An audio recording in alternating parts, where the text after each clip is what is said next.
are Heather and Paul Christie. And for over 12 years, we've worked with executives and entrepreneurs to accelerate change in every aspect of their business. Because we are in the fastest paced business environment that anyone has ever seen before. So join us for the Evolve to Win show.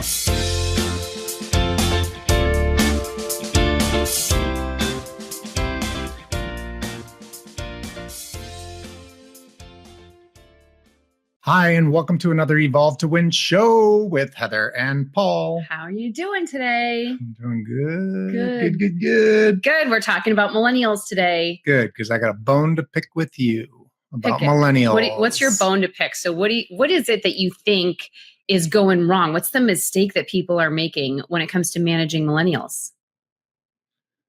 Well, I don't think that it's a mistake necessarily. I just think that this whole generational thing, like dicing all our generations up and saying that we're so much different from each other, that it's just kind of, it doesn't work for me. And I think because I look at even just our generation and some of the things that people complain about with millennials, and I'm like, well, that's how I was. Yeah. I mean, that's how you know what? I wanted to sit on a beanbag at work. That would have been nice. I would have loved to play ping pong at work. That would have been awesome. I agree. So, I mean, I don't understand where this whole thing of like, just millennials are these, entitled group and they just need everything.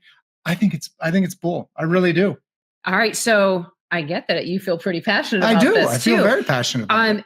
Okay. So I'm going to push back a little bit and say that I think there's value in studying different generations because there are some significant differences, some significant nuances where I think managers in particular are making a big mistake is that when something goes wrong in the workplace, they generalize what's gone wrong and put a generational label on it versus really understanding and dealing with the individual. Yes. And I think that's a mistake that's happening too often.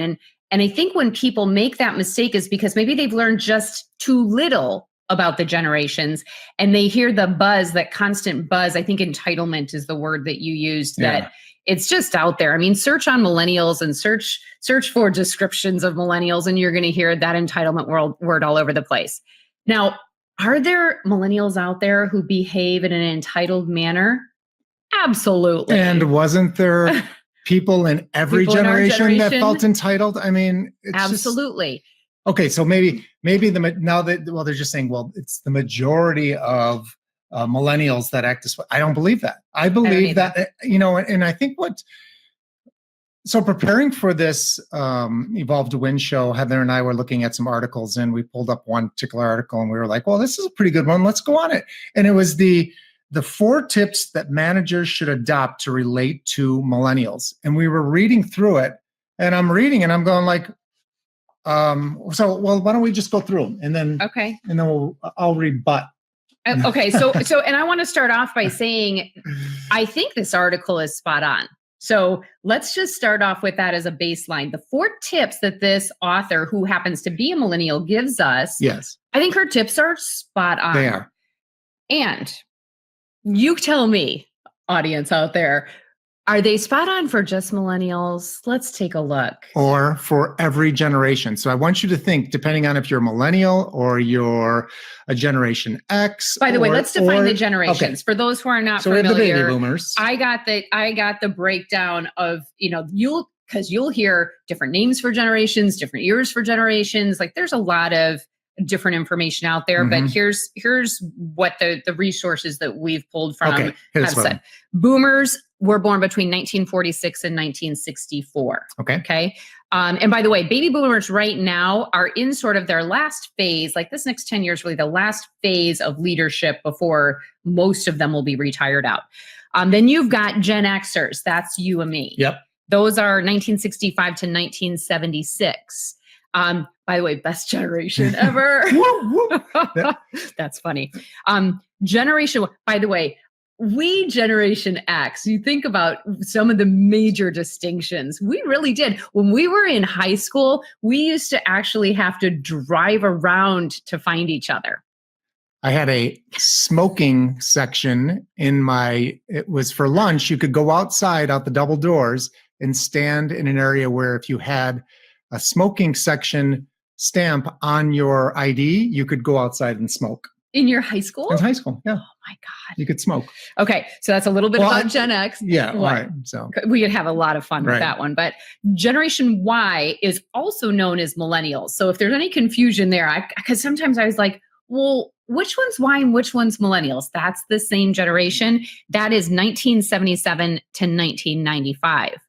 And then this most recent generation is most commonly known as Generation Z. There's a couple of different names that like globals. I've heard globals. I've also heard centennials. Yep. But right now, Generation Z is probably the most commonly used term. That's 1996 until whoever the smart people who research this decide that there's going to be a new generation. Okay, so now that you know what generation you fall into, what bucket of generations that you fall in, and I think it's interesting too now that we hear so much about, are they a Generation X, or are they a baby boomer? Are they a millennial? Are they a centennial? And like we dicing these people up. Meanwhile, like in the rest of the world, everybody's trying to, not stereotype, not generalize. Like that's supposed to be like the PC thing to do now, is to not generalize, not try to stereotype anybody. But meanwhile, everybody wants to stereotype a millennial for this type of person. And I okay, so if I feel strongly about one thing, that's what I feel strongly about, is that we are doing too much generalization of this generation.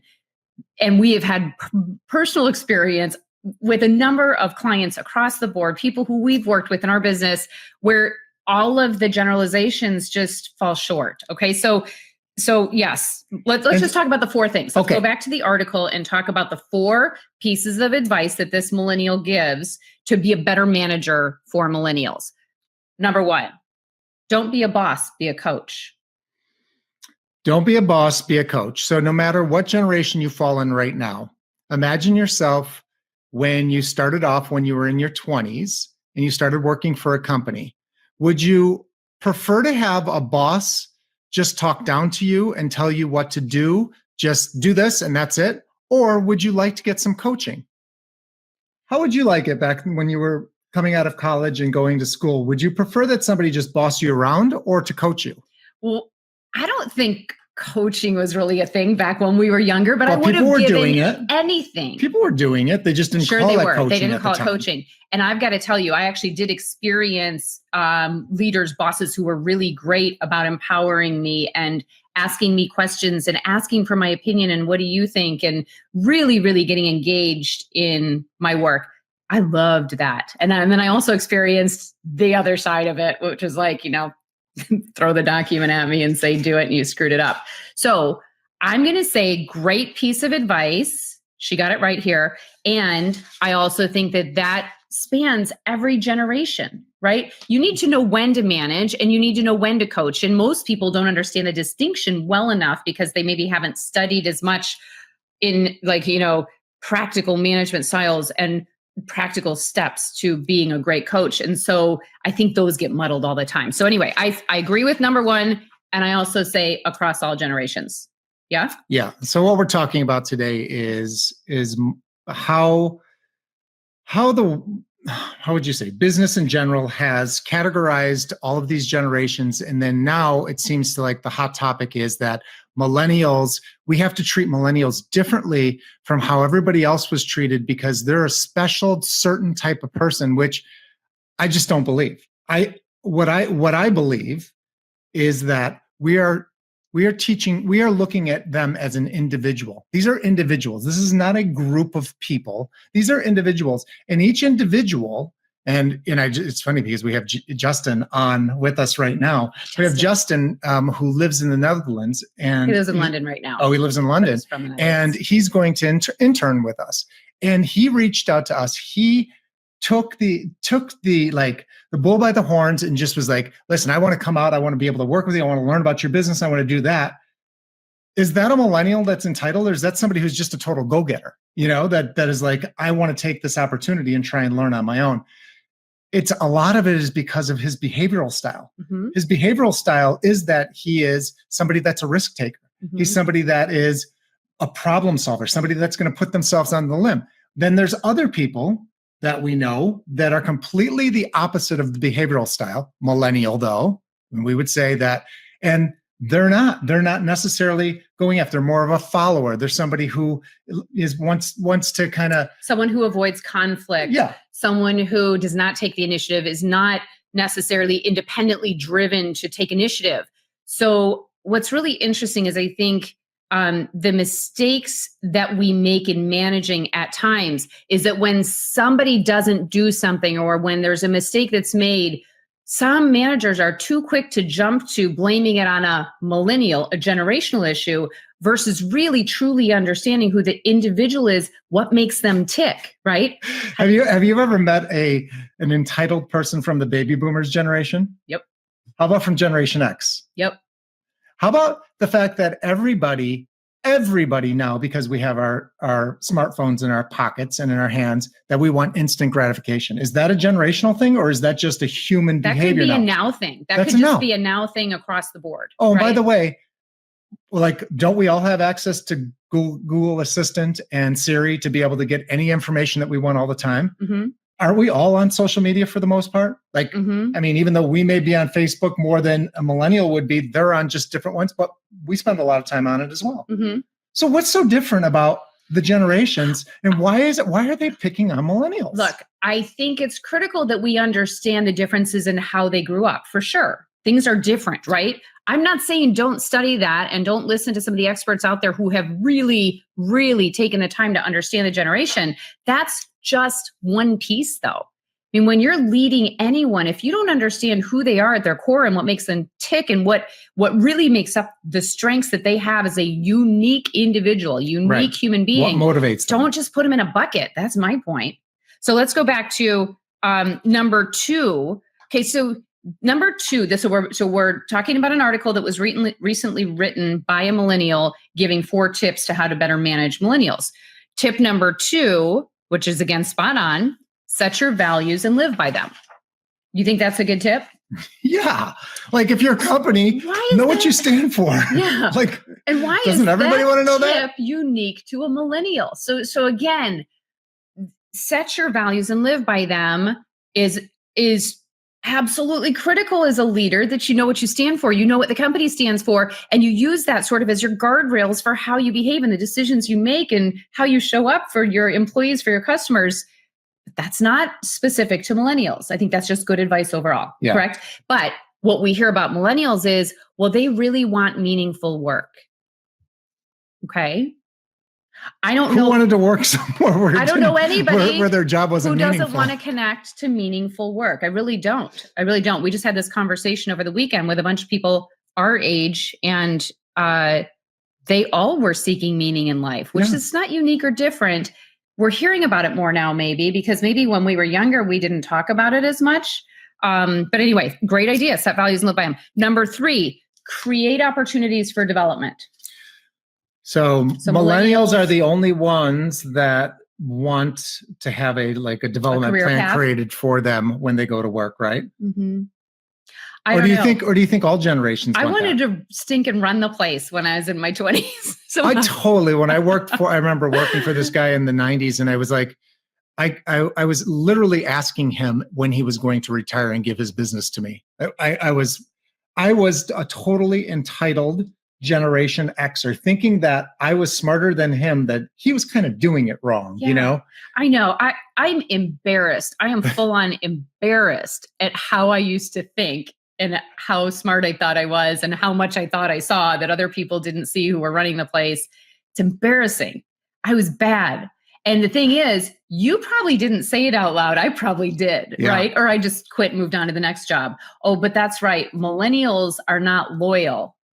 I must have had... How many jobs did you have? I want to say I had 16 jobs by the time I was out of law school because I was not big on sticking it out, right? I wanted to learn this and then move on and learn this and move on. Now, to be fair, I worked for a temporary agency as one of my longest held jobs during college, which allowed me to go to all these different jobs. But, I wanted the variety. I didn't want to stay any place too long. And there's no doubt, like the baby boomer generation, they did because actually companies did want to take care of. They were very loyal to their employees. But they had pensions back then. Yeah. Like, there was a reason that our boomer generation was so stinking loyal. Right. You actually got paid for the rest of your life in retirement if you stuck with a company. And then that somehow went away as we were growing older. Right. And then when you could, in our generation, you were able to start transferring your 401k. So it didn't matter that you left the job if you thought there was a better opportunity, more money to make.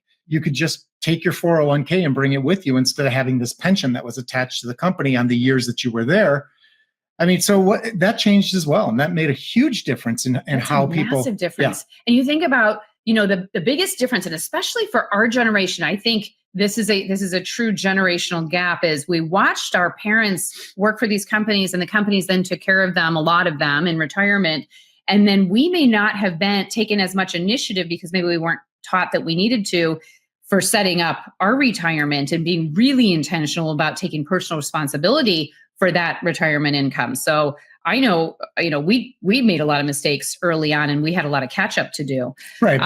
But so we're getting back to that. The millennials are the ones that just want to leave their job. They're only going to stick around for a year or two. And it's probably true, but maybe other generations last a little bit longer, but that's just the times. That's just how it is right now. There's more opportunity that people are understanding that you want to learn. You can learn a lot more from different companies than you can from just one in a lot of cases. And if they are not creating opportunities for development, if you are not trying to develop your employees, why would they stick around? Well, and it's not just the millennials that'll leave. I promise you, top performers will leave if you're not creating that development plan. Yeah. So again, we're talking about millennials. We're talking about some of these generational issues, but more importantly, generational generalizations, which is where we get in trouble as leaders.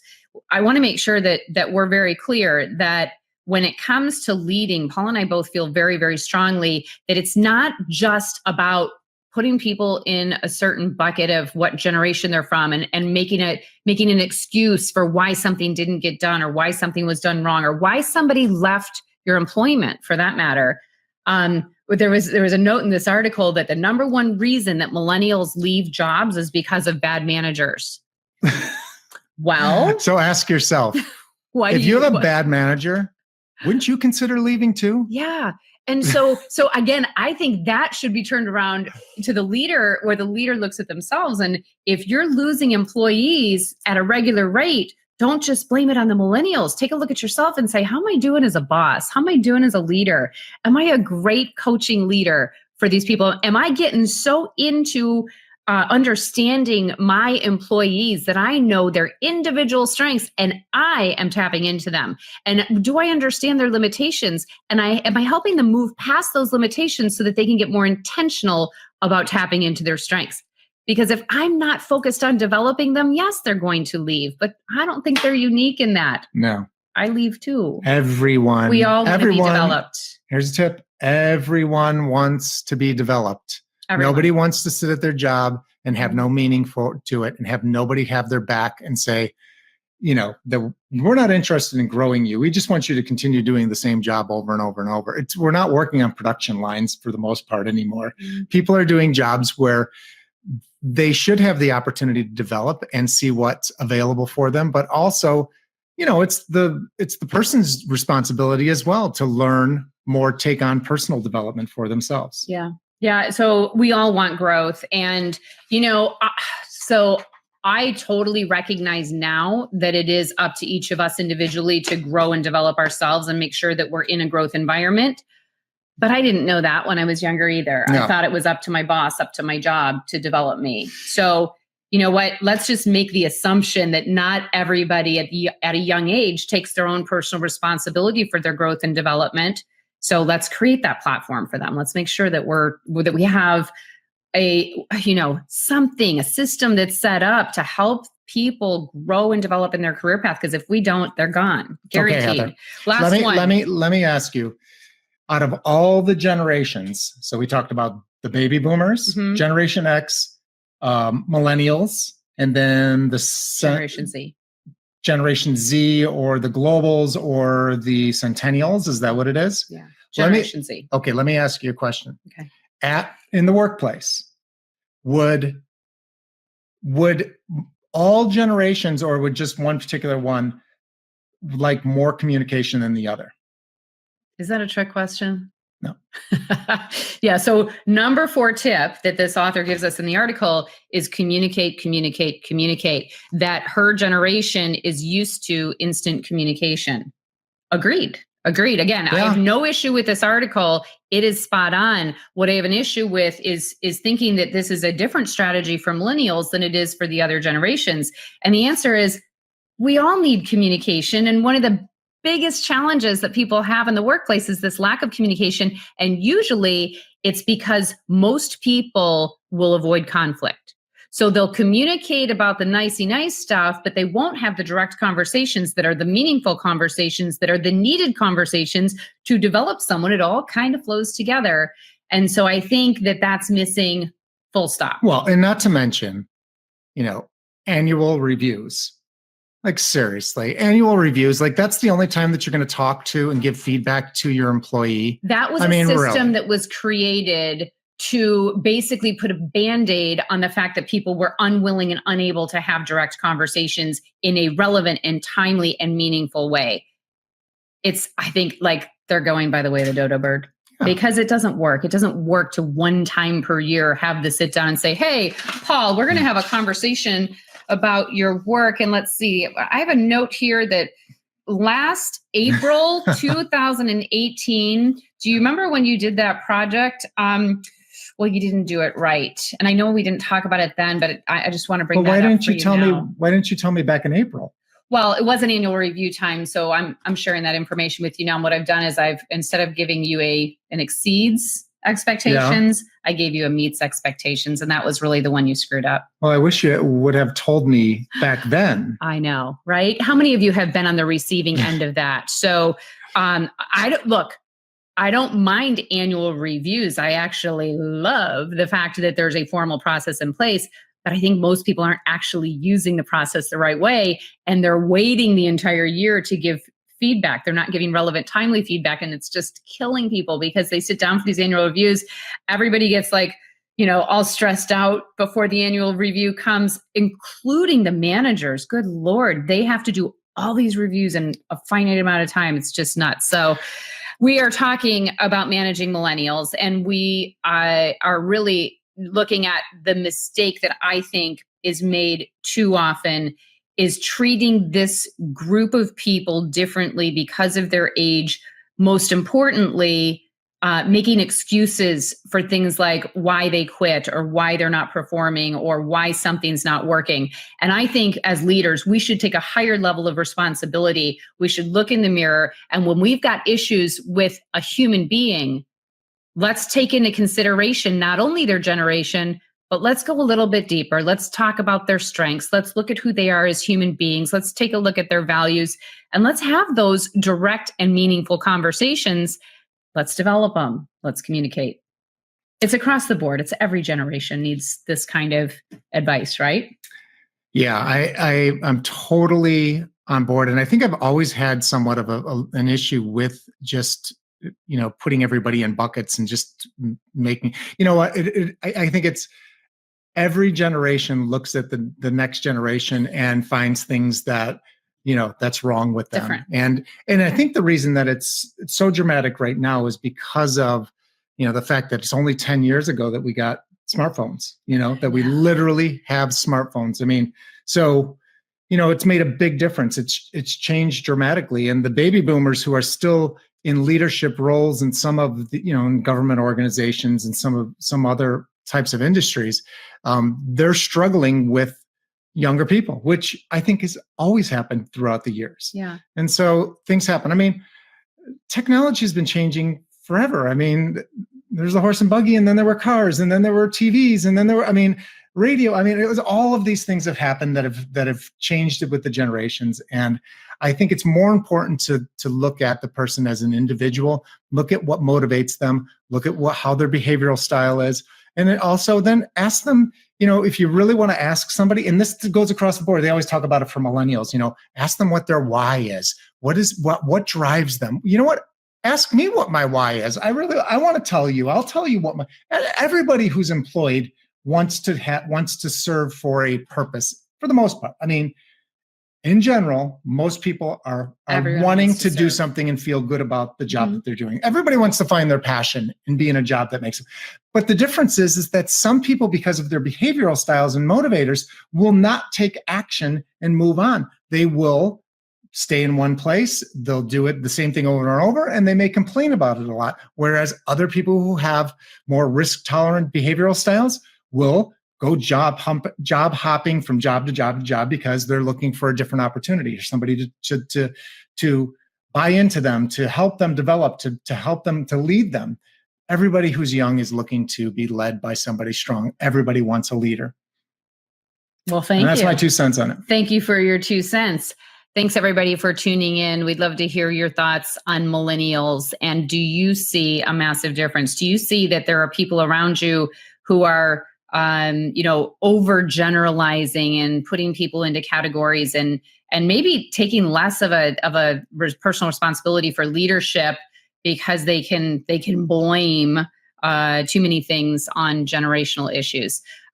We stand for stepping up and being a strong leader and leading every individual for exactly who they are, including their differences in generation, behavioral styles, motivators, strengths, limitations, and everything else that goes along with it. So if you liked this episode, please share it. And if you haven't connected with us, please go to heatherchristie.com, or you can check us out on our YouTube channel. Please subscribe and you'll get our updated videos with some tips on success, business, leadership in general. Thanks, Heather. And thanks for watching and have a great day.